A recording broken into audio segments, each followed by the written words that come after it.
Hi, it's Pat Gillis here, and it's that wonderful time of year where we're all getting out calendars and planning the rest of our lives and kind of, making plans for the future, plans for what we're going to do with our horse, plans what we're going to do with our life. Anyway, and I find like there's two reactions to getting out calendars at this time of year.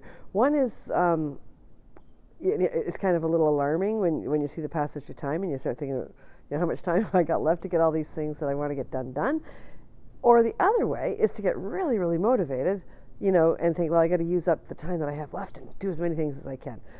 I always prefer to try to go on the positive, and to think, well, let's see what I can do with the time that I have left. If I'm going to go on the side of using the passage of time as motivational, then one of the things that I might ask myself is, if there's something I'm planning to do, well, if not now, when, right? And I find like at this time of year, it's surprising how many people are making decisions where they've decided that after all these years, just being in love with horses and thinking that they're the greatest thing ever, they finally make the decision to give it a shot. And they come out in the spring ready to try this new adventure for the first time. And the most interesting part of that whole kind of adventure for me is to watch the transformation that takes place with these adult riders. I mean, transformation takes place with kids too, and that's something for another day. But I'm talking about the adults right now. The transformation that I see in adults it's kind of it's a little deeper. It's a deeply moving experience for a lot of adults where like there's something that almost touches their soul a little bit when they start to finally do something with that dream that they've had all their life and kind of finally reach out and try to develop some kind of a rapport or some kind of a relationship with horses.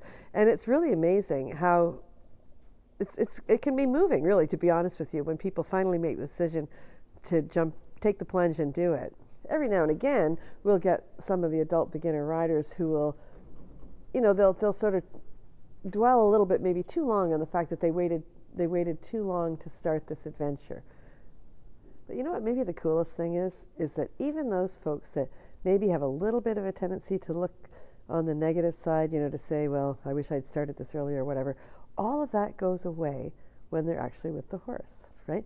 When they're with the horse and they're trying to learn the horse's language, learn how to communicate with him, learn to figure out what he wants and learn ways to show him what they want, all of that goes away. It's during those moments that none of that regret or anything exists because it's in the right now. It's like we've entered the horse's world at that point, and none of that exists for the horse. The horse is always present. That's the only part of the only part of this fictional thing that we call time. A horse is only present, and that's all he can be.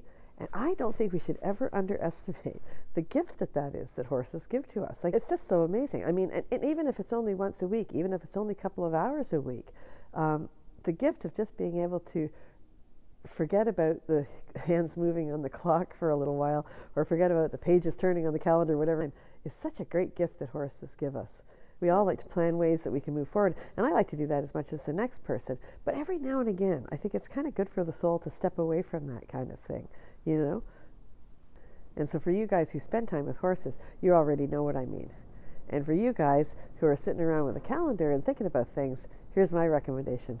Put getting involved with horses on your list. You're never going to regret it, and it's never too late. Okay, that's it for this week. I hope you're all having a wonderful, great, happy new year, enjoying the day at hand. Thanks so much for following the blog for the last couple of years, and remember to thank your horse. Talk to you soon.